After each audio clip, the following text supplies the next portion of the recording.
Fala, turma, tudo bem com vocês? Yuri Silva aqui, junto com o Daniel Ascend. A gente vai estar fazendo uma retrospectiva agora do mês de fevereiro, né? O que aconteceu no mercado ativo digital. Foi um mês extremamente movimentado, com vários acontecimentos, vários eventos. Sem dúvida, a gente tinha que trazer aqui uma análise e também trazer um pouco de uma análise do que nos espera agora o mês de março. Estamos somente no quinto dia de março, acho que foi 5 dias também cheios de grandes eventos, grandes acontecimentos, seja na parte macroeconômica, seja na parte geopolítica. Então, tudo isso também tem um total impacto sobre o mercado ativo digital. Então, grande prazer aí. Fala, Daniel, como é que tá, meu irmão? Grande prazer. Sempre uma Vamos. satisfação trocar ideia com o meu amigo já, Yuri. A gente já está até com esse projeto, digamos assim, de fazer retrospectivas recorrentemente. Inclusive, próximo mês vamos fazer de novo já, né? Já fica aí marcado, pré-marcado. Então, podem já ter no roadmap aí, no calendário de vocês, que todo começo de mês a gente faz uma retrospectiva do mês anterior. E para quem não me conhece, eu sou o Daniel Assen, da Assen Cripto, e eu trabalho com educação e consultoria de ativos digitais. Sou economista e vamos seguindo. Não, pode crer. E seguindo os passos aí do Daniel, né? A gente está aqui com o Economista Cripto, porque a gente recém começa a carreira de economia, né? A gente está Meu juntando colega aí, agora de profissão. colega agora, e a gente está juntando aí toda essa parte da experiência na criptografia ali, né? Nos ativos digitais, no blockchain, no Bitcoin especificamente, e agora a gente quer linkar e consolidar essa experiência também, trazendo também conceitos econômicos, porque a gente entende, né, Daniel, acho que isso é muito interessante. Poucos economistas talvez entendam com profundidade sobre o mercado digital, e você é um cara bem diferenciado no mercado, porque você conseguiu juntar os dois mundos, né, o mundo da economia tradicional com o mundo dos ativos digitais, e trazer uma mensagem do qual as pessoas consigam compreender, né, com aspectos econômicos, com aspectos da macroeconomia, mas juntando aí e olhando para o futuro do dinheiro, né? Quando a gente fala de uma nova economia, Web 3.0, a gente fala de uma economia baseada no futuro, e trazer aspectos econômicos, eu acho que é de extrema relevância. Então, será um grande prazer estar nessa caminhada da economia, beber mais desses conceitos técnicos, e eu acho que tem muito que contribuir na nossa carreira futuramente. Então, me sinto bastante satisfeito e Conceitos feliz. técnicos que tu já, pelo que eu te conheço e já vi, tu já conhece e domina praticamente todos. Talvez vá só linkar com alguns mais inusitados, que não tem um link direto, mas que quando a gente estuda, né, assim, teoria econômica e até outras áreas de conhecimento, a gente acaba linkando o inusitado com o que a gente atua, né? Pode E crer. eu penso que é aí que está o diferencial. E a economia, ela consegue embarcar tudo, é só você saber como aplicar. Até psicologia humana, comportamento humano, a economia consegue analisar. Então, é só benefícios para a nossa área de atuação. A ciência que trata sobre os padrões e os comportamentos monetários do indivíduo, né? Então, assim, quando a gente vai estudar sobre o dinheiro, e é um estudo que eu já faço de algum tempo, então, a bagagem que eu tenho de alguns anos, especificamente sobre o dinheiro, a gente começa a perceber das complexidades que existem, e, às vezes, uma simples pergunta, né? Uma pergunta que eu gosto sempre de fazer para as pessoas é que, se de fato as pessoas sabem o que é o dinheiro, né?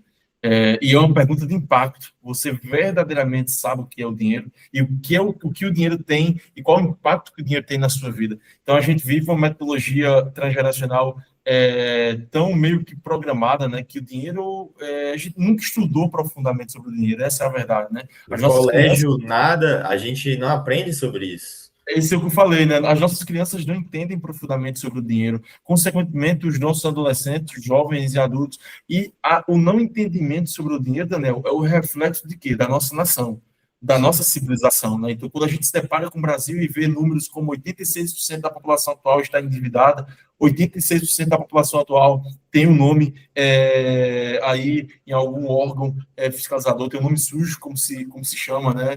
O número de endividados no Brasil cresceu exponencialmente de 5 anos para cá.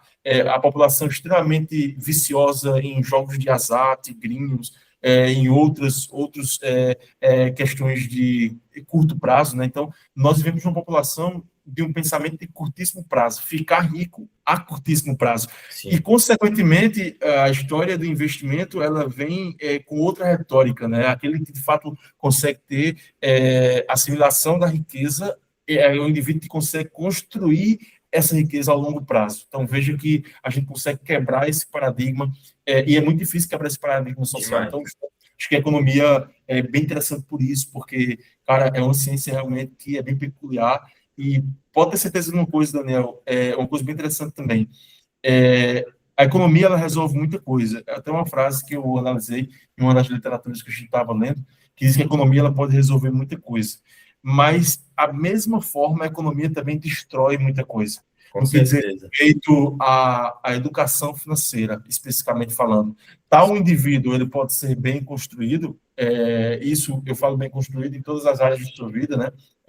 Área familiar, financeira, etc. Mas esse indivíduo também, caso ele não tenha uma boa educação financeira, todas as outras áreas de sua vida também têm uma grande probabilidade de não ter sucesso. O que é que você pensa? Sim, e sobre isso, até volta para a parte da geração.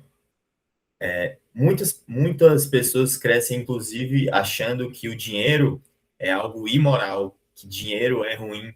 Dinheiro é um instrumento, é uma ferramenta, é um passo lógico do desenvolvimento humano, é um artifício criado para aumentar a eficiência econômica.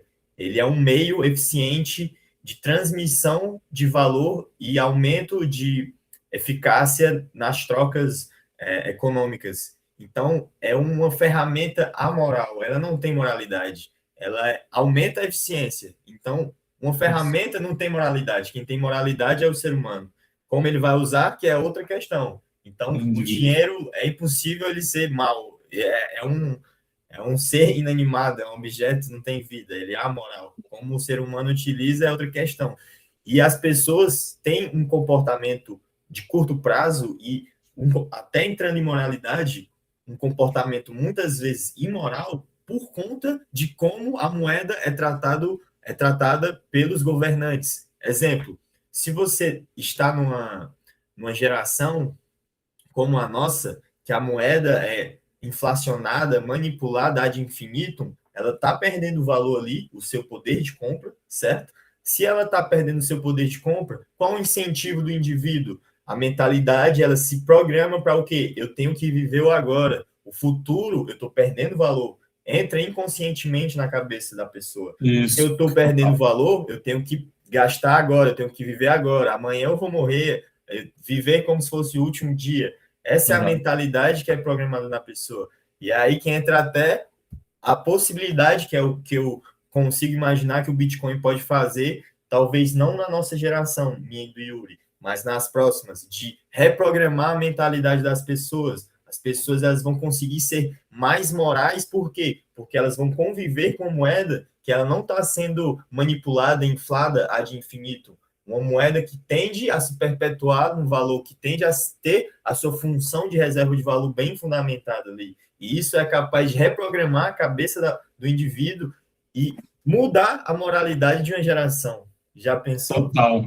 E essa questão de moralidade, né, é algo incrível, cara, porque assim, se a moeda fiat ela é imoral, a gente tem agora o primeiro ativo, de fato, que traz moralidade, que é o Bitcoin.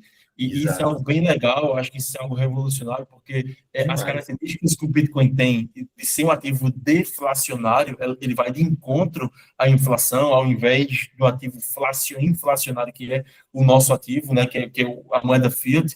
Todos os dias ele perde valor. E, assim, cara, quando a gente linka isso, a gente linka também com a política, né? A nossa moeda é o reflexo da nossa política. A política, quando fala realmente de políticos, né? E a gente tem o quê? A gente tem uma política também imoral. Por quê? Porque o dinheiro do qual nós vivenciamos, a moeda fiat, ele é um dinheiro que ele é extremamente corrompido. Por que ele é corrompido? Porque não existe nele transparência, não existe nele auditabilidade, não existe nele imutabilidade. Então, assim, todas as características que faz com que ele seja denegrido e imoral são as características reversas que faz com que o Bitcoin seja moral. Então, isso aí é algo significativo demais. Você falou sobre esse tema aí bem pertinente. Terminei de ler um livro essa semana, acho que eu indico demais, estou até com ele aqui nas mãos, vou mostrar aqui. Um dos livros mais legais que eu já li sobre a criação e corrupção do dinheiro e a redenção do dinheiro, olhando para o Bitcoin. Indicação de leitura aí para quem deseja, se chama Graças a Deus pelo Bitcoin, a criação, corrupção e redenção do dinheiro. Cara, acho que é uma leitura fantástica para aqueles que são amantes do dinheiro. É um livro, cara, é um livro que traz autores de peso, cara, é uma construção aqui de vários autores, tem gente bem pesada, como o Jim Song, que é bem conhecido na comunidade Bitcoin, um dos mais famosos Bitcoins que existe. Cara, um livro que traz sobre toda a imoralidade do dinheiro desde a sua criação, política, e traz essa visão de que o Bitcoin, de fato, ele é o único dinheiro moral, né? Sim, ó, nosso sistema monetário atual é estático, frágil, monopolístico, fixo, intermediário, reprovável e imoral. Seu desempenho atual permite muito roubo e provoca problemas nas esferas pessoais, políticas e incluso espirituais. Ele fala assim: Bitcoin é inovador, seguro, competitivo, disruptivo, altamente acessível, correto e moral. Ele remove o roubo oculto por meio da inflação, gastos públicos descontrolados e incentivos políticos desalinhados. Então, tudo aquilo que a nossa moeda não é, o Bitcoin ele é. Então, eu acho isso extraordinário, cara. E sobre isso, até para fechar esse ponto, eu acho pertinente, existe um conceito, não sei se tu já ouviu falar, Yuri, que chama efeito Cantillon. Sem dúvidas. Quando nova moeda é criada, imagina, se existe mais moeda, ela perde valor, beleza. Mas esse efeito de perda, ele não é automático, porque é um mecanismo físico, né? Existe o tempo, a velocidade de transmissão, enfim. Se você cria nova moeda, os primeiros a receberem essa nova moeda, esse novo dinheiro emitido, vão ganhar poder de compra em detrimento dos últimos a receberem essa nova moeda circulante emitida. O que isso quer dizer? O que isso quer dizer é que os primeiros a receberem dinheiro dessa nova moeda emitida são quem? Os amigos do rei, políticos, grandes empresas que têm vínculos políticos, enfim, elas ganham dinheiro. É o reflexo do Brasil, né, Daniel? Vocado, é o reflexo do Brasil, totalmente. E adivinha quem perde mais? O mais pobre. E aí, meu amigo, é justamente a narrativa contrária. Governos tendem a ser populistas sem entrar em esquerda e direita, mas, no geral, os governos tendem a ser populistas para beneficiar o pobre de alguma forma. Mas, no final, o pobre sempre perde, porque se emite mais moeda, o mais pobre é o último a receber a nova moeda emitida circulando na economia. Então, o mais pobre sempre perde em detrimento dos amigos do rei. Então, aquilo que eu vou falar agora para a gente fechar e entrar agora no nosso mês de fevereiro, de nossa retrospectiva, a política monetária, ou o nosso padrão monetário Fiat, ele é apolítico, ou seja, ele não tem viés político. O único viés dele é a destruição da sociedade. perfeito. Então, acabou. Então, a política monetária ela não é esquerda ou ela não é direita, ela é a moeda Fiat. E o único propósito da moeda Fiat é a destruição do nosso dinheiro. Então, é aquilo que a gente sempre falou, que eu gosto sempre de falar, né? A moeda Fiat, ela não está se deteriorando. Ela foi criada para isso. A função dela é isso, é se deteriorar ao longo do tempo para que as pessoas possam viver nessa corrida dos ratos, né? E para que o governo e para que o Estado sempre estejam no monopólio do poder. Pouquíssimas pessoas compreendem isso. E a gente só começa a compreender isso e a gente só enxerga a luz no fim do túnel quando a gente se depara com quem? Com o Bitcoin. Então, aí a gente começa a ver tudo isso sendo transformado. Mas vamos lá, olha só. Retrospectiva, galera. Aqui a gente não vai tardar tanto. A gente vai estar trazendo de maneira clara aqui, bem objetiva, sobre o mês de fevereiro e uma perspectiva sobre março. Mas vamos lá, fevereiro, Daniel. A gente colocou aqui no nosso Primeiro ponto aqui da nossa apresentação de hoje, né? Fevereiro de 2026 entrou para a história, né? Acho que foi um dos meses mais sangrentos da história do Bitcoin. A gente teve ali uma queda, uma das quedas diárias mais brutais da história, né? Então, a gente vai ver um pouquinho mais adiante. Mas nós caímos ali, cara, quase 52% do ATH, né? Dos 126 mil dólares. Sim. E foram 3,8 trilhões. Foi um recuo de 3,8 trilhões para 1,5 trilhão, né? Então, assim, a gente teve uma diminuição no market cap do Bitcoin considerável desde o seu topo histórico até tocarmos ali os 60 mil dólares, né? 59.800, inclusive em algumas corretoras. E fevereiro, cara, foi um mês com bastante volatilidade. Como é que você pode analisar aí esse mês nessa perspectiva de extrema volatilidade? Algo que eu comentei no artigo até que eu fiz é que a institucionalização do mercado cripto, tudo tem um pró e um contra, os prós e os contras em qualquer aspecto da vida, eu diria. A institucionalização do mercado cripto, ela faz o quê? Ela legitima o mercado de ativos digitais, traz respeitabilidade principalmente por agentes econômicos que são vinculados diretamente ao mercado financeiro, a lados de produtos financeiros. Exemplo, JP Morgan, Goldman Sachs, BlackRock, o pessoal condenava o Bitcoin até pouco tempo, hoje em dia tem produtos, está fazendo custódia, entrando até no DeFi, como a própria BlackRock, via Uniswap, ou seja, legitimou totalmente. Para quem achava que o mercado cripto era, sei lá, pirâmide, algo que ia acabar, meu amigo, não acaba mais. Entraram os gigantes, não acaba mais. Mas o contra disso é o quê? Esses mesmos players, eles têm os gatilhos deles de operação, eles são sistemáticos. Bateu ali determinado limiar, gatilho operacional. Então, legitima, mas ele cria, pelo menos em primeiro momento, ele cria também uma volatilidade maior, porque isso a gente vê nas desalavancagens do mercado, porque ele cria um efeito cascata, entende? Se bate, exemplo, patamar de queda de 5%, alguns fundos, alguns players institucionais, eles operam através de algoritmo, então isso cria um operacional automático, entende? E isso aumenta a volatilidade. Também, né, Daniel? Os market makers trabalham muito nessa perspectiva, né? Quando existem muitas liquidações para baixo, os market makers começam também a trazer vendas, né? A fechar posições, automaticamente amplifica esse movimento baixista. E ao revés, quando existe ali um long squeeze, né? Quando existe uma questão onde a gente tem uma alta, exemplo, como a gente teve de ontem, ali do Bitcoin subindo 8%, a gente começa também a ter ali várias liquidações de short, né, ali para cima. Então, eu acho bem legal essa visão que você trouxe agora, de que o institucional, obviamente, ele trouxe robustez para o mercado, mas também ele trouxe volatilidade extrema e, consequentemente, a gente já vem de um período bem dificultoso, obviamente, desde a sua máxima histórica, desde o dia 10 de outubro, acho que foi o primeiro grande abalo ali do mercado. Pô, Bitcoin despencou 20 mil dólares em fração de minutos, justamente pelo excesso de alavancagem, justamente por esses market makers também amplificar essa queda do Bitcoin.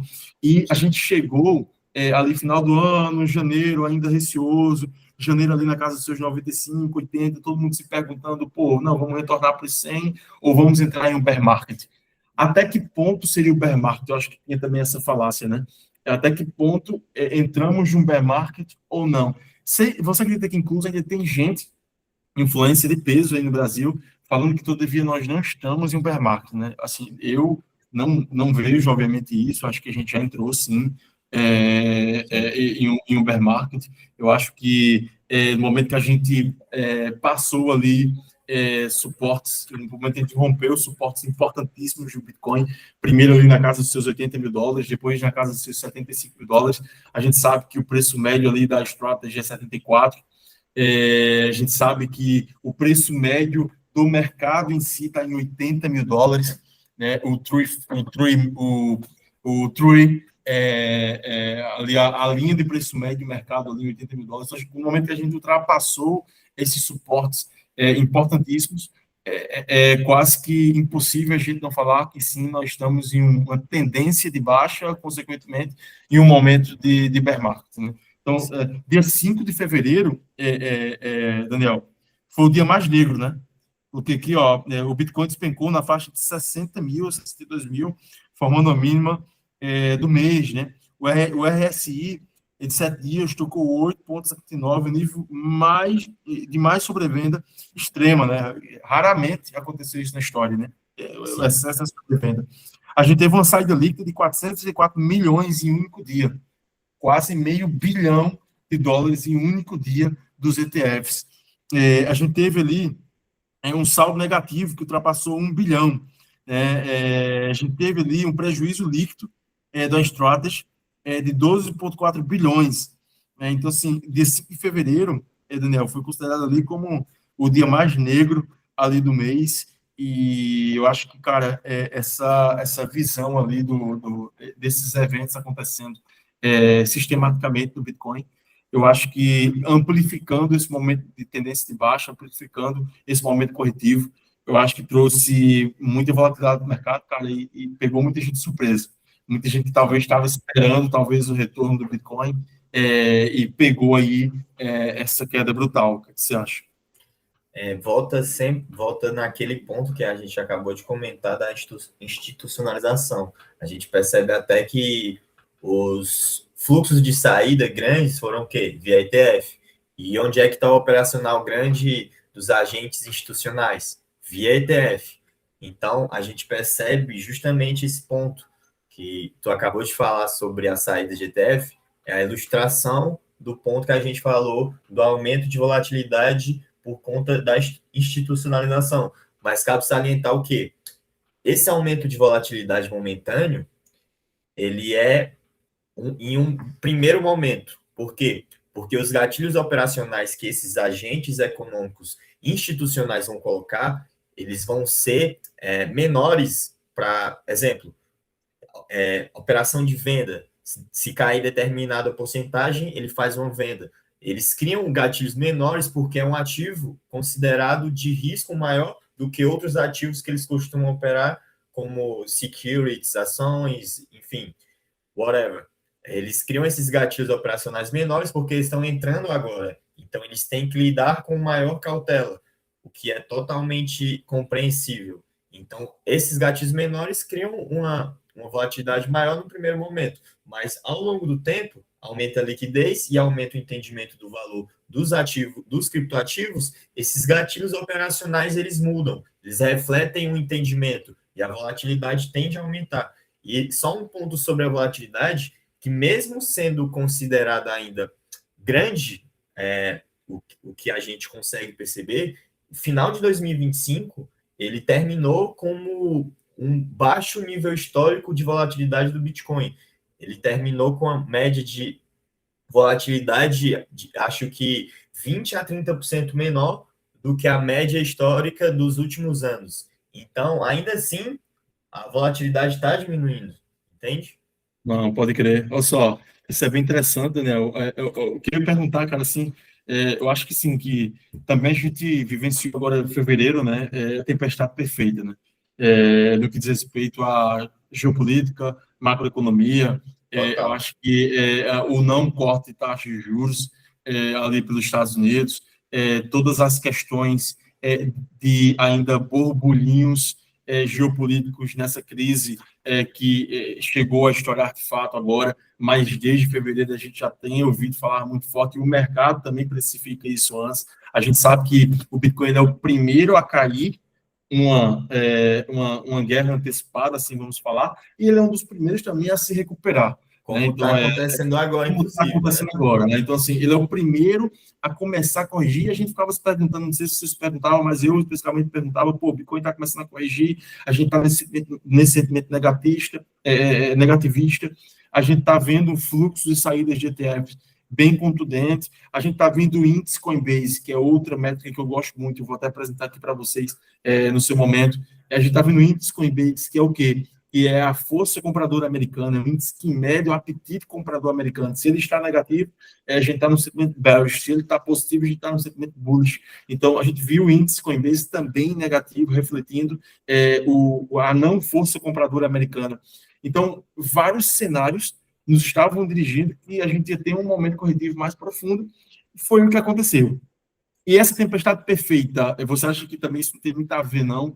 A gente pegou aí o Bitcoin na tempestade perfeita, primeiro com a quebra ou não do ciclo, é uma falácia, né? É uma teoria se o ciclo foi quebrado ou não, ali desde a sua máxima histórica, etc. Mas o que eu quero dizer, vamos falar da tempestade perfeita, eu vou colocar, não desde a sua máxima histórica, porque a gente viu um momento coletivo de realização de lucro, etc.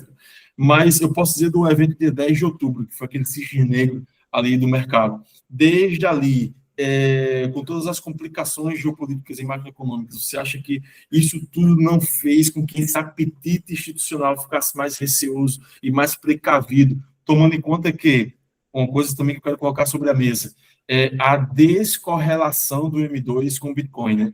Muita gente ficava falando, pô, o M2 está explodindo, o Bitcoin vai seguir. Só que a gente viu ao revés, cara. A gente tá vendo o M2 explodindo e a gente viu o Bitcoin indo ao revés, em direções opostas ao M2. Ou seja, a gente viu um ativo que está descorrelacionado com o M2 e também descorrelacionado com o ouro. Porque o ouro em máximas, sempre renovando máximas pelas incertezas geopolíticas e etc., e o Bitcoin corrigindo. Então, você não acha que também a gente teve um tempestade perfeito para estar no momento atual, como a gente está hoje? Sim. Volta para aquele ponto que tu comentou, de que o Bitcoin, ele é um dos ativos que mais antecipa movimento de mercado, porque entrando em expectativas, existe até a teoria econômica das expectativas racionais.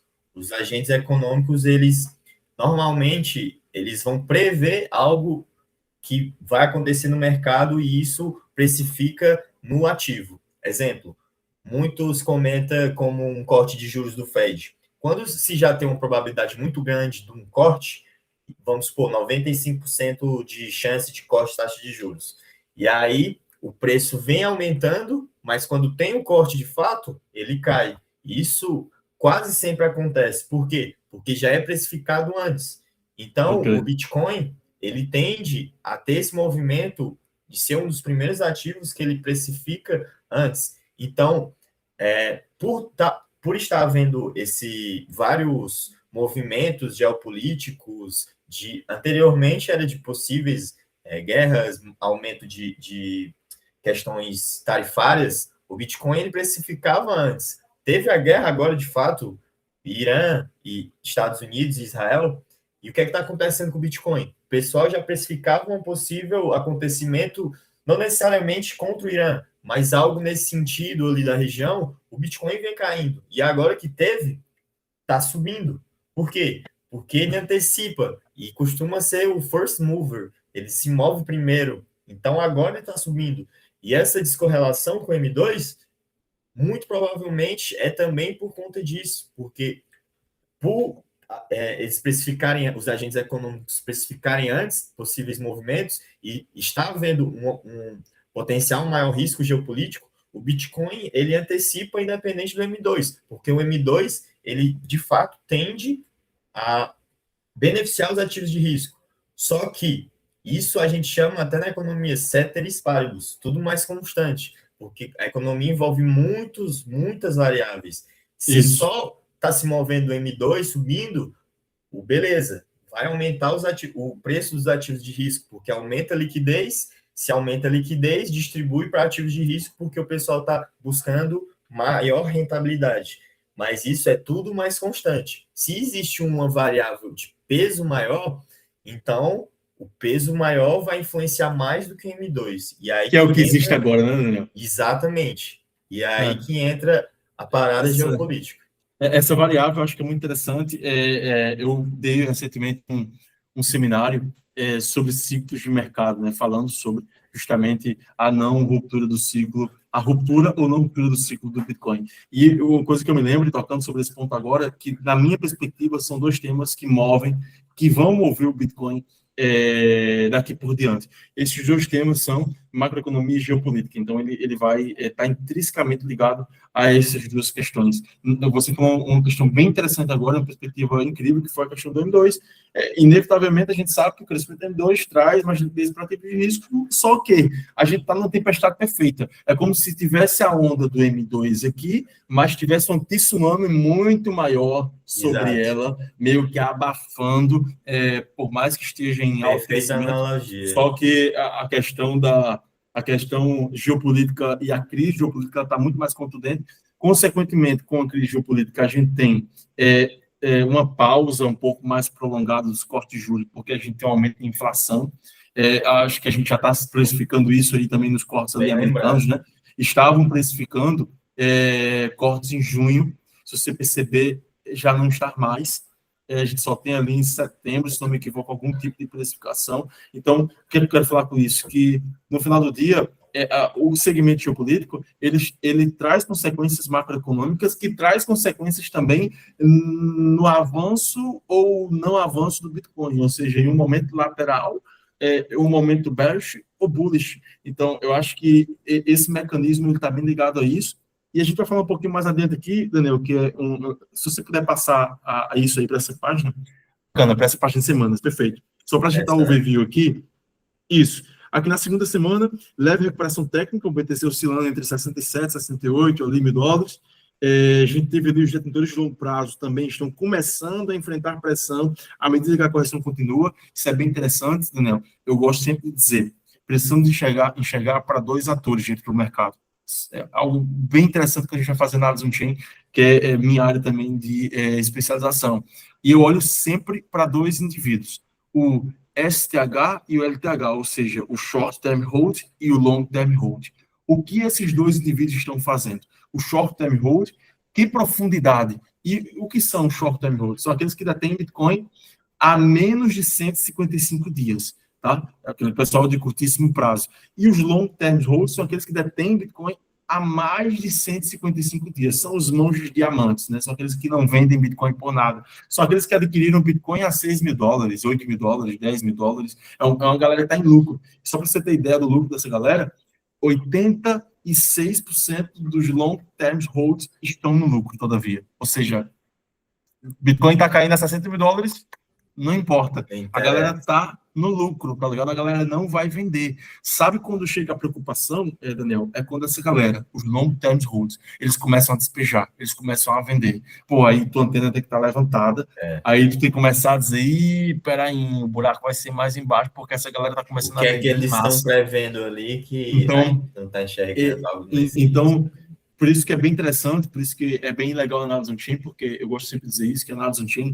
ela mostra o que tem por detrás das cortinas do preço, o que está por detrás das cortinas do preço. Então, a gente teve essa questão aí, e a gente teve aqui, ó, o indicador, o Open Input Profile Ratio, entrou em território negativo para esse pessoal, para os long term holds, né? Algo incomum, historicamente, associado a capítulos de finais de bear markets. Eu fiz também, a semana passada, um webinar sobre sinais de bear markets. É bem interessante a gente traçar um padrão no que aconteceu nos bear markets antigos, ou seja, passados, para o bear market atual. E a gente começa a perceber que existem várias métricas que a gente precisa analisar de perto, Daniel. E existem sinais que estamos numa exaustão de movimento, ou seja, estamos se acercando ao fundo de mercado de fato, só que também existem sinais de que ainda estamos em um nível que aquele pensamento ainda dá mais, entende? Ainda dá para cair mais. Por quê? Porque, exemplo, métricas passadas de Dow Draw, vamos colocar primeiramente essa métrica, a gente viu o quê? Correções de quê? 78% e 87%. A gente vê em ordem decrescente. Se eu conseguir pegar aqui o drawdown do Bitcoin, se eu não me equivoco, a diferença do primeiro bear market para até o bear market passado eram de 4 ou 5 pontos. 87, 84, 78, tá? Então, assim, e agora nós chegamos somente em 49, se não me equivoco, 50% desde a sua máxima histórica. Se a gente fizer uma comparação matemática, a gente vai ver que ainda assim teríamos espaço para chegar na faixa dos 60, 65, 68% ali de drawdown, se seguiremos e se vamos seguir um padrão histórico de outros bear markets. Tá? Então, assim, não somente essa, existem outras métricas como drawdown dos short-term holds, né, a porcentagem de perda que esse pessoal está tendo. Em anteriores ciclos, a gente teve perdas mais profundas. Agora a gente está ali um pouquinho mediano, ou seja, a gente tem um pouquinho mais de espaço para cair mais. Então, existem várias métricas on-chain que a gente identifica que ainda dá mais. Existem outras, por sua vez, que a gente está ali no linear de um fundo. O que eu quero dizer com isso? É que pode ser que nós cheguemos no fundo ali nos 60 mil, existe até uma falácia hoje por vários influenciadores, chegamos ou não chegamos no fundo do mercado nos 60 mil dólares, e a partir de agora o Bitcoin vai começar um retorno gradativo.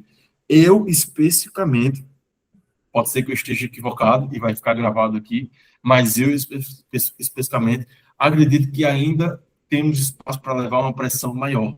Tá? Essa pressão maior chega nas métricas ali dos seus 56, 59, 56 mil dólares. Para mim, naquele nível, nós chegaremos numa exaustão mais profunda e nós chegaremos também em métricas on-chain já detalhadas naquele momento, tá? Tipo, os 200 semanas ali, a métrica de 4 anos, 200 semanas, justamente está em 56 mil dólares.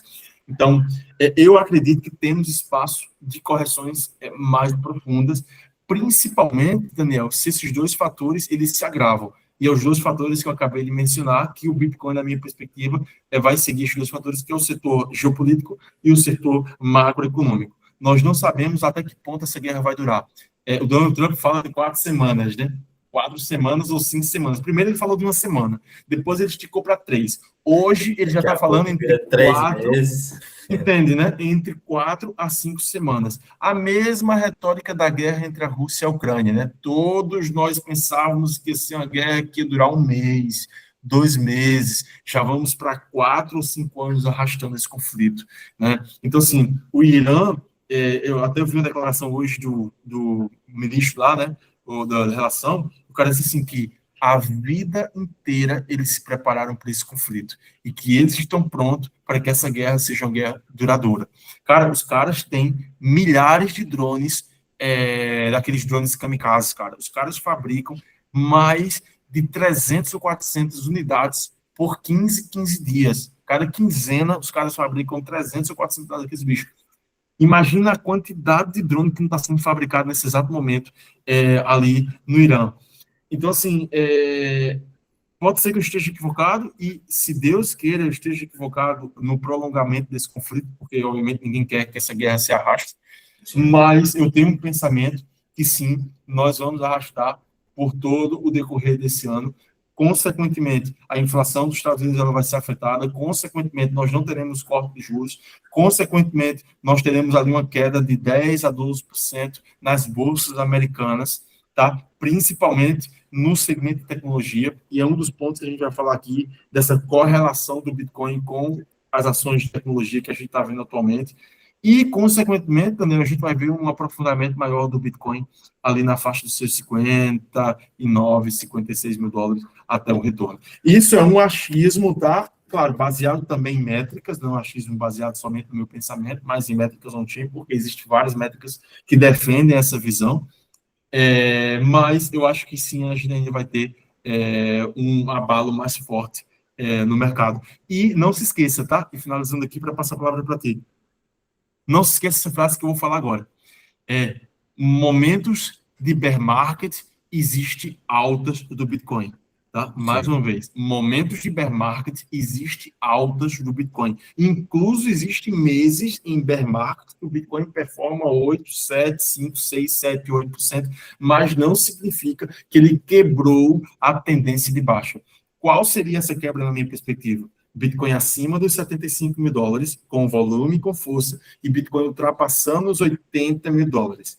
Ultrapassando os 80 mil dólares, com volume e com força, e permanecendo nesse estágio, aí sim eu começo a perceber que houve uma ruptura de tendência e uma volta gradativa aos 100 mil dólares, e a gente sair desse fantasma dos 56 mil dólares. O que você acha? Eu acredito até nesse ponto que volta sempre para a geopolítica, essa questão da guerra, que vai influenciar, pelo menos a priori, muito o preço do Bitcoin e de todos os ativos de risco e ativos de segurança, é algo que tem dois fatores. Um que talvez seja o mais importante, o primeiro, é que a guerra em si, ela é benéfica para os Estados Unidos em determinado momento. Em qual sentido? No sentido de que aumenta a demanda por títulos de dívida do governo americano, Boa. porque atualmente junto com o ouro, o ativo mais seguro são os títulos de dívida do governo norte-americano, que querendo ou não, ainda consegue se pagar porque a maior parte da moeda circulante é dólar. Então, o governo consegue emitir dívida ali para se financiar. Então, uma guerra, um risco geopolítico mais global aumenta a demanda dos títulos de dívida do governo norte-americano. Fortalece o dólar, né, Daniel? Tanto é que o DXY disparou, né? Então, Exato. assim, a gente tem um fortalecimento do dólar, só que também a gente tem uma espada dos gumes, né? A gente também tem uma deteriorização na inflação, né? A gente sabe Exato. que o Fed ele tem duplo mandato, né? O Fed ele olha para a Exatamente. inflação e olha para o quê? Para emprego, Pleno né? emprego. Em pleno É, emprego. Então, assim, é um é um dos duplo poucos, mandato. se não for o único banco central que tem duplo mandato, né? Porque a maioria é só inflação. Porque isso é curva de Phillips, da teoria econômica. No curto prazo, há um trade-off entre inflação e emprego, desemprego, no caso. Então, se você aumenta a inflação, diminui o desemprego. Se diminui a inflação, aumenta o desemprego. E o Fed tem esse mandato que é difícil de intervenção de política monetária, de estabilizar os dois. E aí que entra o segundo ponto. Aumenta a força do dólar, só que é algo que, na minha percepção, o Trump ele pode até achar benéfico num curto prazo, mas no maior período de tempo ele quer o dólar fraco, justamente por Corte de juros. corte de juros, aumento de emprego, porque também aumenta o preço dos ativos de risco. Se a bolsa está boa lá nos Estados Unidos, isso é bom para o governo, para a narrativa política, e Mas aumenta a renda via comércio internacional, porque aumenta a demanda por produtos dos Estados Unidos. Então, isso tem, como até tu disse, é uma faca, uma espada de dois gumes. Então, é algo que pode ser benéfico no primeiro momento na mentalidade do governo, mas que é uma linha tênue que eles não querem ultrapassar. é o que eu ia falar agora, é uma linha muito perigosa no final do dia, porque trabalhar com sentimento de guerra é algo muito inesperado. A gente. E não é uma guerra qualquer. A gente está se falando de uma guerra que sempre foi falada, cara. Sim, Que há 40 anos, há 4 décadas, o Irã ele profere morte à América, né? Há 4 décadas, o Irã profere ódio contra a América. Então, assim, a gente sabe que é uma guerra bem complicada. Eu acho que aquele pessoal ali, eles são um pessoal bem difícil. Se a gente pegar a história do Irã, eles vêm do mundo persa, eles são persas, né? Então é um sim, povo oriundo da Pérsia, é um povo oriundo da guerra, oriundo, povo milenar, é um povo que tem uma cultura e uma ideologia religiosa até redondo, né? Extremamente extrema, né? Que de fato é. Os caras são extremamente extremistas radical.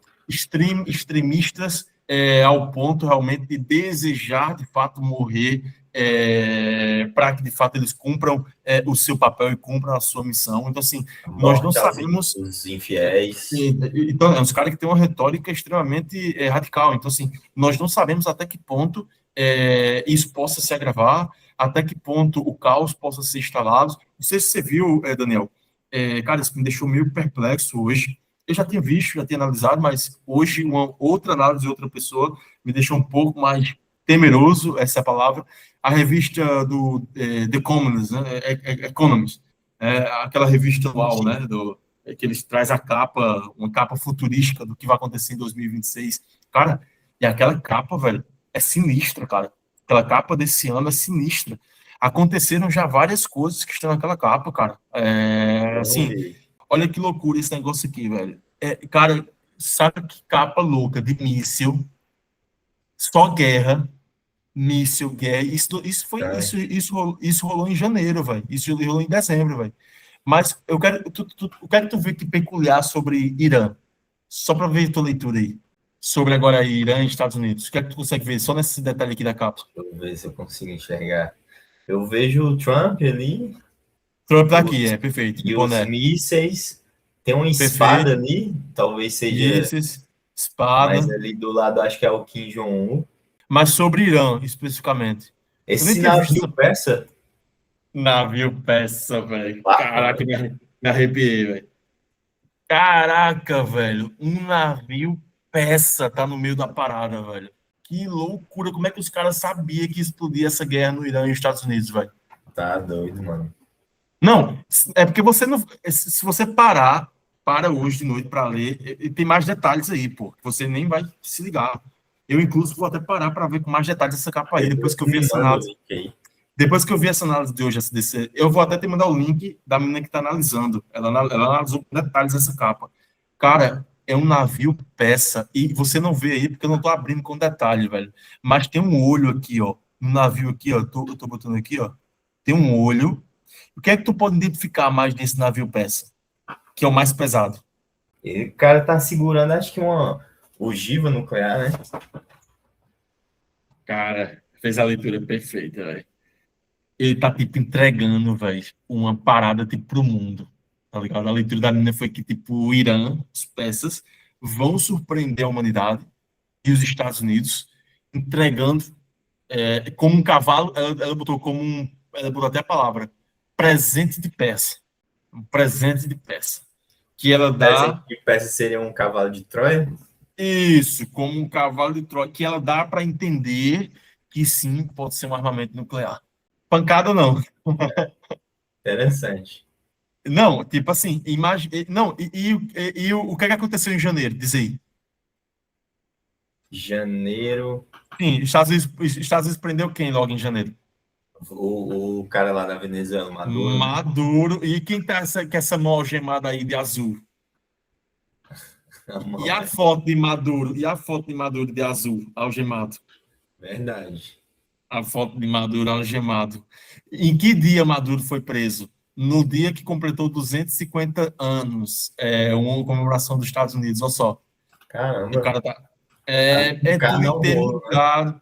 É tudo interligado, velho. O que é que rola mais aqui? Rola tanque. Então, assim, essa imagem aí, pô, do The Comics, da capa, tá, tipo, trazendo um pré-anúncio de uma guerra muito mais contundente, pô, de um momento muito mais forte e talvez de uma entrada aí das potências.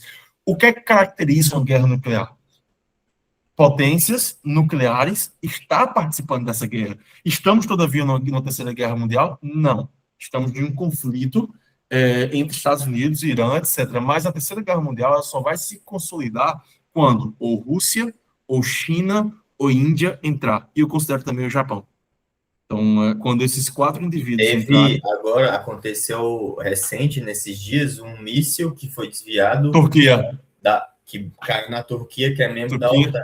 E pelas E regras, se mexe com um da OTAN, quinto mexe artigo. com todos, né? Quinto artigo, Então, isso, aí tá dá um ligado? Então, perigo. assim, Isso e voltando aqui, Daniel, cara, então, assim, por esses motivos, eu acho que a gente também está num momento bem complexo, para o pessoal entender aqui, eu acho que a gente está num momento bem complexo também do momento atual, que é por isso que eu vejo que ainda estamos em uma linha tênue, onde o que vai ditar as regras do Bitcoin daqui para diante é a macroeconomia e a geopolítica. Se teremos uma intensificação nesse conflito, talvez com um conflito de larga escala, onde outros países eles se adentrem, consequentemente isso afeta a macroeconomia, eu não acredito que o Bitcoin terá força suficiente para poder retornar os US$ 100 mil no curtíssimo prazo.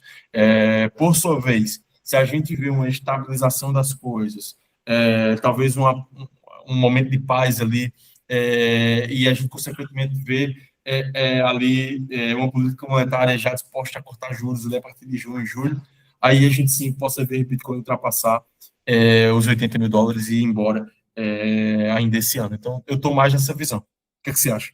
Sim, eu acho que é bem por aí mesmo.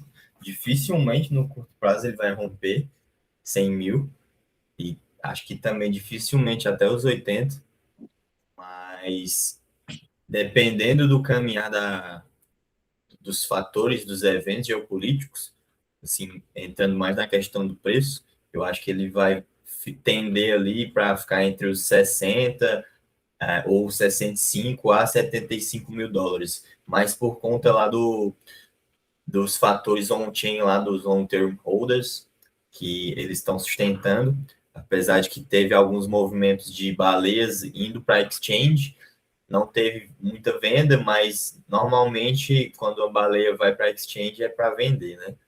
E Sem dúvidas. isso pode ser ruim, pode ser uma pressão vendedora, nem tanto pela venda em si, mas pela sinalização, né? Pela Não, perfeito. sinalização de movimento. Trazendo, então, galera, aqui esse resumão de fevereiro, tá? Fechamento de fevereiro, o BTC encerrou o mês com uma queda de aproximadamente 15% no acumulado, seu quarto mês consecutivo de saldo negativo, né? Então, assim, a gente, durante a consideração entre 60 e 70 mil dólares ao longo do mês, mais de 400 mil bitcoins foram acumulados por novos compradores, né? Dados que também revelam que nesse momento, muito nesse momento corretivo, grandes instituições, grandes baleias também compraram, ou seja, eles compraram a queda, aproveitaram esse momento também de correção, e então acho que isso aí é bem importante. Outros fatos casuais que aconteceram aqui no Bitcoin em fevereiro foi a nomeação de Kevin Wash para o Fed ali, né, Daniel, que Vou trouxe voltar ali, até a apresentação aqui.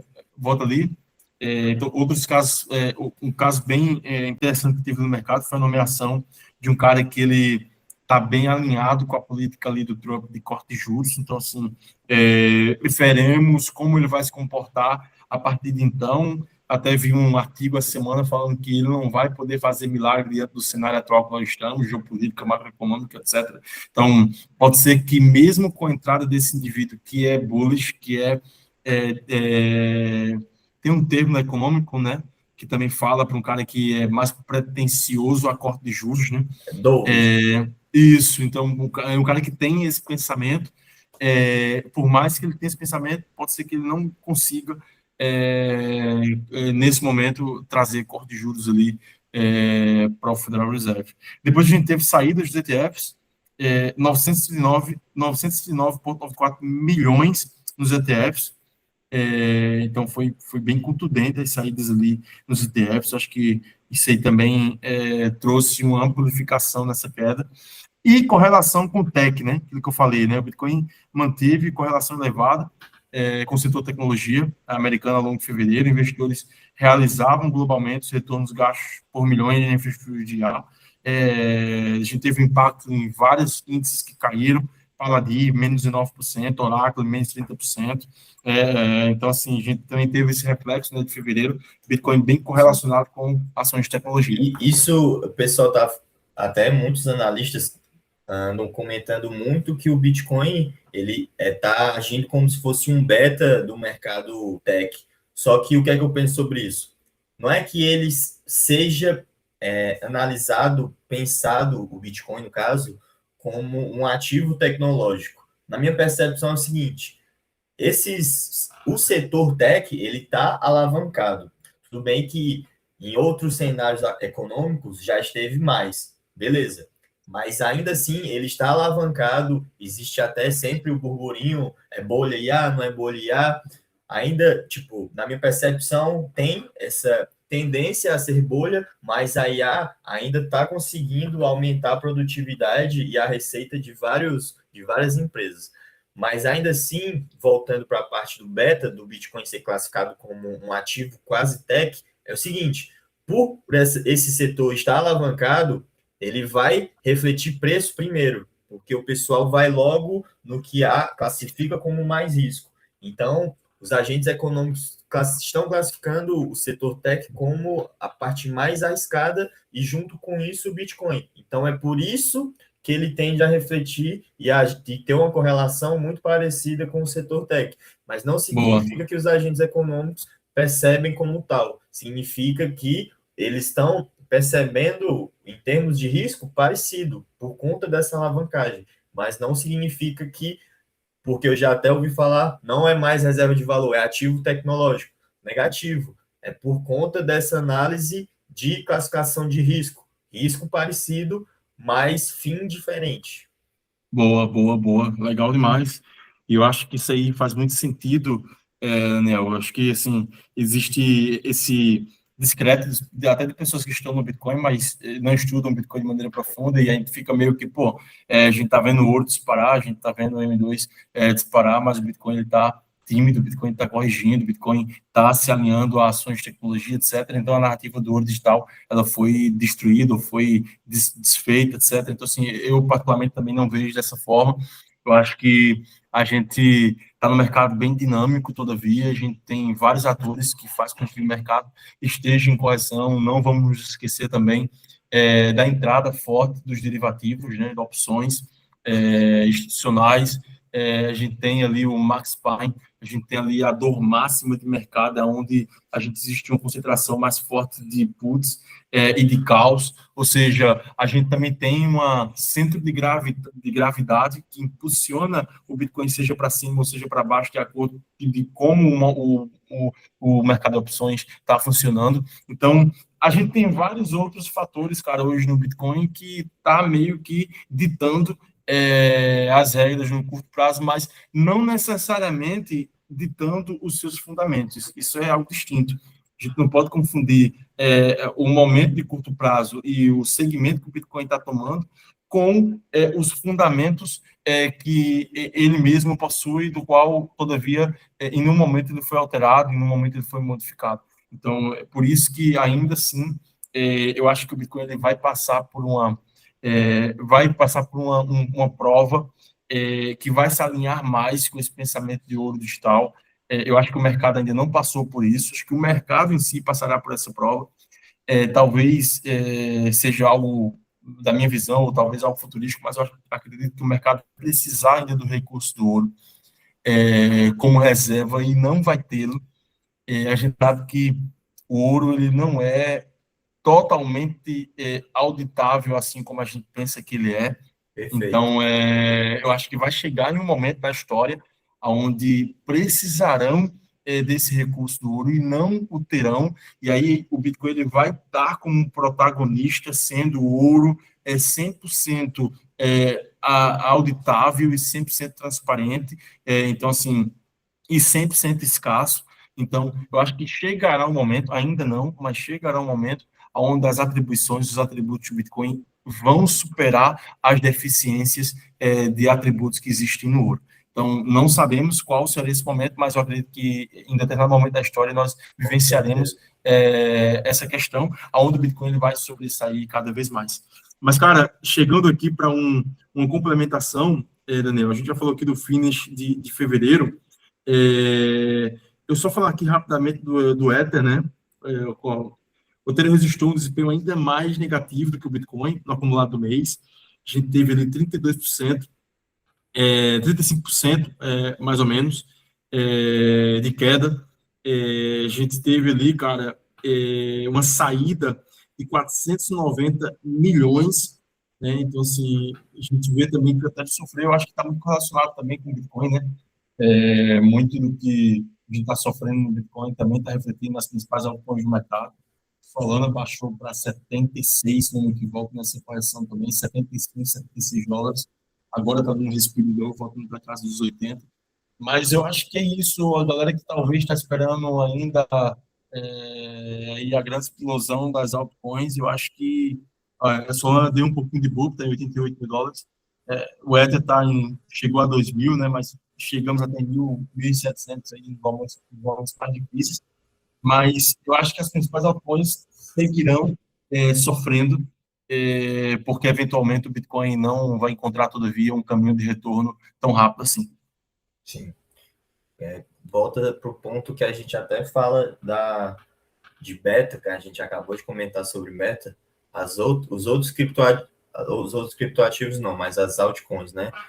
Tokens e criptomoedas sem entrar em stablecoins ou tokens, mas a maioria é beta alavancado de Bitcoin, na queda, pelo menos, não na alta. Então, se o Bitcoin cai, os outros tendem a cair mais.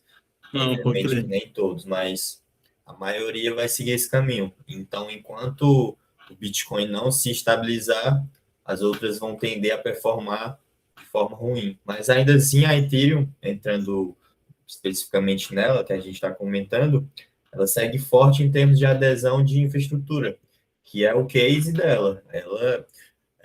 O Ether não é feito para ser criptomoeda. A rede Ethereum é infraestrutura tech. Você falou sobre isso agora, cara, porque seria muito mais tempo aqui. Como eu analiso diariamente, incluso também as métricas on-chain, tanto da blockchain como do ativo. Cara, a gente tem máximas históricas de stake de Ether, tá? A gente tem máximas históricas. A gente tem máximas históricas de transações ali de smart contracts na rede. Cara, a gente nunca teve tantas máximas históricas em momento corretivo de preço. Só para que você possa perceber o que você acaba de falar agora, tá? Descorrelação de preço com infraestrutura da blockchain e do ativo. Então, assim, especificamente da blockchain da Ethereum. Então, assim, eu acho que isso é fenomenal.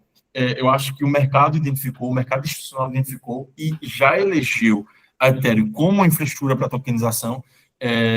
Por mais que a gente tenha outros ativos que traz mais escalabilidade, etc., mas acho que o grande gap de custos, ela resolveu agora com essa última atualização, né? A gente está vendo custos aí bizarros, eu acho que ainda assim a gente vai ver grandes valorizações aí no ativo em si, no Ether, mas acho que o blockchain, no que diz respeito à infraestrutura, cara, eu acho que daqui para 2030, eu acho que esse negócio vai explodir de uma maneira absurda. Sim, é o que eu penso da Ethereum, eu correlaciono ela, eu relativizo muito com a empresa tech de fato. A Ethereum, eu gosto de pensar como quase startups, exemplo, o Uber veio dar lucro um dia desse, era só no burn, queimando caixa, e hoje em dia fatura, sei lá, uma grana inimaginável. Várias startups começam assim, elas aumentam a adesão de alguma forma. A Ethereum, na minha percepção, foi do mesmo jeito, inclusive através das soluções de escalabilidade de segunda camada. Ela concentrou a ideia de manter a segurança e a descentralização, porque existe um conceito até do trilema da blockchain. Você escolhe 2 dentre 3 pontos para uma rede de livro-razão distribuído, blockchain no caso, ou segurança, ou escalabilidade, ou descentralização. Você escolhe 2. No caso, a Ethereum escolheu o quê? Escolheu segurança e descentralização, mas não escalabilidade, por isso que os custos eram caros. Ela Não, pode aumentou a crer. escalabilidade, viu o quê? L2. E isso fez com que ela canibalizasse receita. Só que isso fez com que aumentasse muito a adesão da rede. E agora aumentou a adesão, ela está fazendo o quê? Diminuindo os custos para trazer de volta para a rede, via novas atualizações, que até tu comentou. Assim, na minha percepção, foi um roadmap muito bem feito e que tem dado certo via demanda on-chain e que, na minha percepção, ainda vai dar mais certo em termos de reflexo na criptomoeda Ether, que eu classifico mais quase como uma ação de utilização especial, como uma security. Por isso que, voltando até em termos de preço, demora mais a refletir, porque eu penso muito em termos de startup, de infraestrutura tecnológica para Ethereum, e não como um ativo de reserva de valor, que é o caso do Do Bitcoin. Bitcoin. Não, pode crer, sensacional, cara. Eu acho que a gente vai estar num caminho bem alinhado, um caminho bem certo em relação a isso, cara. Não, eu acho que agora o finish, uma perspectiva mais para março, né? Eu acho que a gente já trouxe uma perspectiva aí para fevereiro bem legal para o pessoal. A Sim. gente pôde perceber que foi um mês bem desafiador, bem difícil. O mês onde a gente teve uma das piores quedas em 24 horas ali do Bitcoin, né? Muita gente foi liquidada, muita gente perdeu grana, muita gente que estava alavancada perdeu absolutamente tudo. Então, assim, foi um mês bem desafiador. E março, a gente só está no quinto dia de março. O que é que você espera aí do mês? Já dentro de uma guerra, já dentro de uma questão geopolítica bem contundente, o que é que você espera Sim. do Bitcoin aí? Esse pós-momento de alta, né? A gente teve aí 8% quase, de uma leve alta aí do Bitcoin para casa dos US$ 72.000. Já no momento devolvendo, a gente está em 70.800, né? Estamos quase perdendo os 70 mil e chegando talvez de volta aos 69 mil. 70 mil, eu acredito que seja um ponto principal agora para ser segurado. 69 incluso ainda, porque é a última máxima histórica, é o último ATH do ciclo anterior. Mas o que é que você pensa aí sobre março e quais são suas perspectivas? Algo que eu quero até comentar, que também faz parte de março, um dado bem interessante é que mesmo o mercado em baixa, as stablecoins e a tokenização continuam muito, muito forte. Só de Máxima histórica, stablecoin, né?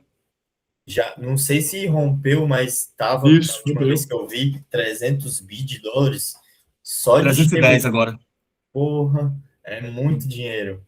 É. É muita grana, e é um mercado que já é precificado em trilhões. Na minha percepção, isso vai acontecer talvez até antes do que eu imaginava, porque é muito efetivo, é muito eficiente. A gente tem vários cenários de utilização, aumenta eficiência econômica para todos os setores da economia, praticamente, empresa, indivíduo, até agente político. Então, é um mercado que, mesmo numa tendência baixista do cenário total do mercado cripto, se estabilizou e, na verdade, fez aumentar depois. Então, esse, Não, pode essa, crer. essa nossa percepção que a gente está tendo, analisando de forma mais específica do cenário de stablecoins e tokenização, se a gente pega até o mercado do Brasil aqui, tokenização está muito forte, vários players entrando, contactei já vários do cenário, o Yuri também, pelo que eu sei. Então, é algo que vem crescendo, inclusive no Brasil, stablecoins de tokenização. E voltando para a questão mais do mercado cripto como um todo, é aquilo que a gente comentou ao longo da nossa conversa. O cenário macro, no final, o cenário macro sempre vai ditar as regras, né? Primeiramente, mas na fase atual do mercado que está agora, está com um peso muito grande justamente por conta dessas movimentações geopolíticas de guerra, aumento da adesão de bonds americanos, títulos de dívida, aumento da força do dólar, diminuição da força do dólar, como que vai seguir. Então, é um cenário potencialmente muito volátil nesse mês de agora, mesmo o Bitcoin tendo valorizado, porque, como a gente comentou, ele vai tender a antecipar muito. Ele é visto até, como a gente, eu também comentou, a gente comentou, ele está sendo visto muito e sendo dito que é um ativo tech, mas não é questão de risco, análise de risco, não é questão de ser classificado como tal, mas é porque ele é percebido como um ativo de risco e o setor tech está alavancado. E como a gente comentou, bolha, não é bolha, na minha percepção mas ainda não está na fase de estouro, ainda tem muita água para rolar. Pode crer. Não é como se fosse meio do caminho. Se for estourar, na minha percepção, sim, não é questão de agora, é depois. Mas o Bitcoin ele vai seguir muito tech e o macro vai comandar. E voltando para preço, aquela questão, na minha percepção, vai seguir muito da análise até que foi melhor feita pelo Yuri, que vai ficar em torno desses patamares de 60, 65, estourando ali 75 e talvez 80 mil em termos de range de preço, por conta muito do macro, né? Não, Mas pode crer. essa é a minha perspectiva de análise. Legal demais, né? Eu acho que eu vejo também alinhado nessa visão. Acho que 65 é a linha mais importante ali de suporte, 75 é a linha mais importante de resistência, ultrapassando 75, o Bitcoin ele começa a ganhar mais força compradora. É aquela, acima de 75, ele permanecendo acima de 75, a gente começa a ter aquela visão do pessoal, pô, vou ficar de fora. E aí a força compradora começa a entrar. FOMO, Porque a né? O galera, Fear of Missing a Out. galera, a galera começa a pensar que não vamos mais ver Bitcoin abaixo dos US$ 60.000 e que a dos 75 ele vai começar a disparar e a gente começa a ter mais força compradora. Consequentemente, abaixo dos 65, ao oposto, abaixo dos US$ 65.000, a força vendedora ela começa a se amplificar, porque a galera vai dizer, pô, vou começar a vender aqui de 65 porque esse negócio vai chegar ali nos 55, US$ 50.000 e eu não quero vender naquela região. Então, a gente tem duas amplificações, seja compradora, seja vendedora, e aí pode ser que o Bitcoin esteja patinando nesse meio termo aí, lateralizando ali, indo ali para os seus 63, voltando para os seus 68, 70. Pelo menos essa é a minha perspectiva para esse mês, e assim também que, inclusive, eu estou posicionado em opções, né? Eu estou ali no range, até um pouquinho mais baixo, eu estou entre 50 mil e 80 mil dólares, já para ter mais espaço de movimentação. Então, eu acho que esse mês a gente vai trabalhar nesse sentido, a gente pode ter um agravamento ainda, mas, todavia, eu não gosto de taxar, porque, obviamente, ninguém tem bola de cristal, eu gosto de analisar os dados diariamente. Por isso que eu digo, ultrapassando tal range, a gente tem probabilidades. O mercado cripto trabalha com probabilidades. A gente ultrapassando tais métricas, a gente tem probabilidade de um retorno paulatino. Não ultrapassando e perdendo suportes importantes, como agora o Bitcoin está tocou, né, aquela região, já está corrigindo mais uma vez, está agora querendo perder os 70 mil. Caso a gente perca os 70 mil, fica muito perigoso, porque a gente vai voltar para a região dos 68, e essa região dos 68 eu não gosto, porque qualquer estralo, a gente volta para 65. E caso a gente perca os 65, o alvo é 60. Então, assim, a gente tem que colocar isso bem em mente. Então, eu não vejo que vai ser uma questão de curtíssimo prazo nesse momento, e eu estou mais nessa perspectiva. Pode nos surpreender? Pode, mas a gente vai ter que analisar diariamente para ver que surpresa nos trará o Bitcoin. A gente sabe também que o Bitcoin, ele, pode nos surpreender e ele pode ultrapassar 65 mil e carretear para 80 mil dólares e deixar esse fantasma de lado, e é o que nós queremos ver. Só que nós precisamos analisar diariamente os dados para que a gente possa comprovar, de fato, toda essa análise. Eu não sou mais daquele que fica, eu não sou daquele cara que fica cravando, pô, não, esse mês, não, a gente precisa analisar diariamente, ver as entradas de fluxo de ETFs, a gente precisa analisar o índice Coinbase, a gente precisa analisar o que está acontecendo ali com o long term holds, a gente precisa analisar o que está acontecendo ali na macroeconomia, né, no segmento americano. Então, é uma série de dados que precisam ser analisados diariamente para que a gente possa cravar um resultado. Mas eu acho que esse aí, vamos embora para março, Léo, só está começando, com muitas emoções, mas só está Muito começando. emocionante já, né? Já Com começar muita com dois pés na volatilidade, porta. com muita volatilidade, aqueles que estavam ali posicionados foram liquidados. A gente teve 500 milhões de dólares ontem de liquidações, uma porrada de gente sendo liquidada, porque o Bitcoin, pum, foi lá para cima, 8%. Agora já está devolvendo, então a gente está nessa gangorra, sobe, baixa e pura Para a volatilidade. gente que está no mercado cripto, é quase Cara, só mais um dia, porque a gente lida com isso direto, né?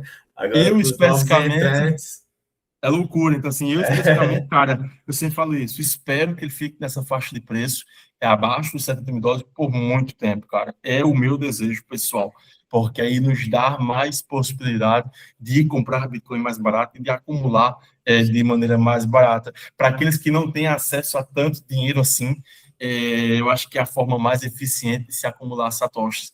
Então, para eu acho quem que entende a tese, né, gosta, assim, normalmente tende a gostar quando o preço está baixo, porque momento de acumular Bitcoin em promoção.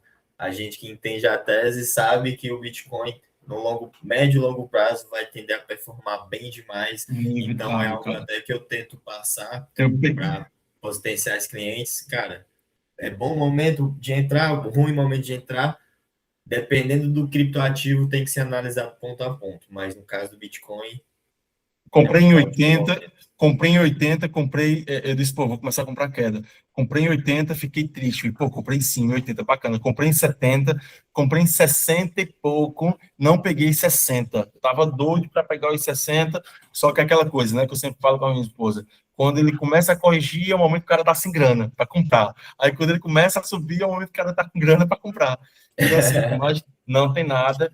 Ainda peguei ali nos seus 70 e pouco, peguei um pouquinho ali nos seus 60, e estou querendo pegar ali nos seus 65 para baixo. Então, é o meu desejo. Então, acho que assim, acho que isso aí é irrelevante. Eu acho que agora quem está de fora é aproveitar esse momento corretivo de um Bitcoin de menos 47%, está em promoção de 50% de desconto. Para quem já está no mercado e comprou ali na faixa dos seus 100 mil dólares, 110 mil dólares, paciência. O mercado de baixa não dura para sempre, guerras não duram para sempre, a macroeconomia não fica pessimista para sempre. Em algum momento, tudo começa a ficar bullish e o Bitcoin começa, de fato, a ter novos patamares que, na minha perspectiva, vai ser na casa dos 135, 140, ele vai rasgar os 127, que foi a última máxima histórica, e ele vai entregar, cara, uma alta bem contundente para aqueles que tiveram paciência. Então, é só apertar os cintos agora e aproveitar, né? O, os pacientes costumam ser recompensados. Quem tende a ter o pensamento de prazo maior, isso é até um ensinamento para a vida, né?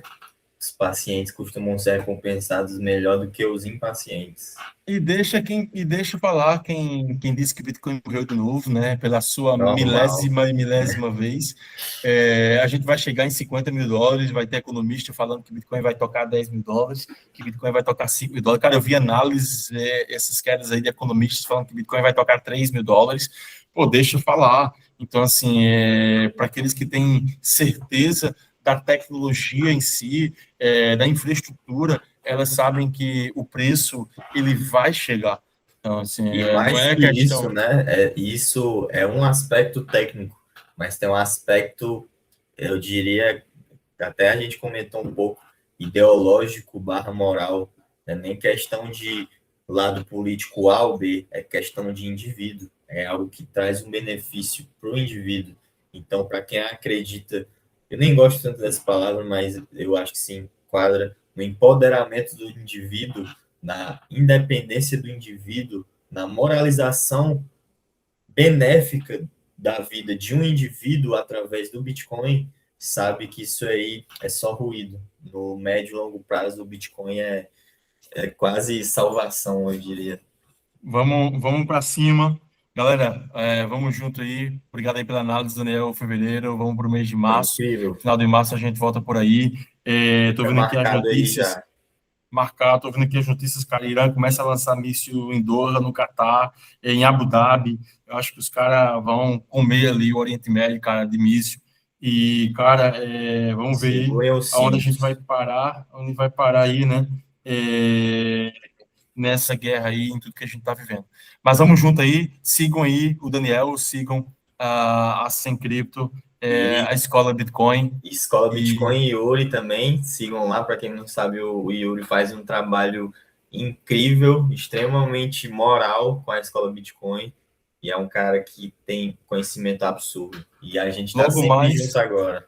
Vamos embora. E logo mais temos novidades aí da Escola Bitcoin. A gente não pode soltar ainda, mas logo mais a gente vai ter uma Em breve, novidade em breve. bem legal aí no mercado. E vai ser realmente algo bem interessante. E vai ser uma parceria de peso que a Escola Bitcoin começou, e a gente vai realmente fazer grande barulho aí no mercado. Vamos junto aí. Show. Daniel, um prazer, cara. Tamo Valeu, junto e valeu, até a meu caro. próxima. Começo de abril tem mais. Valeu, pessoal. Um Até abraço. mais. Tamo junto. Tchau, tchau.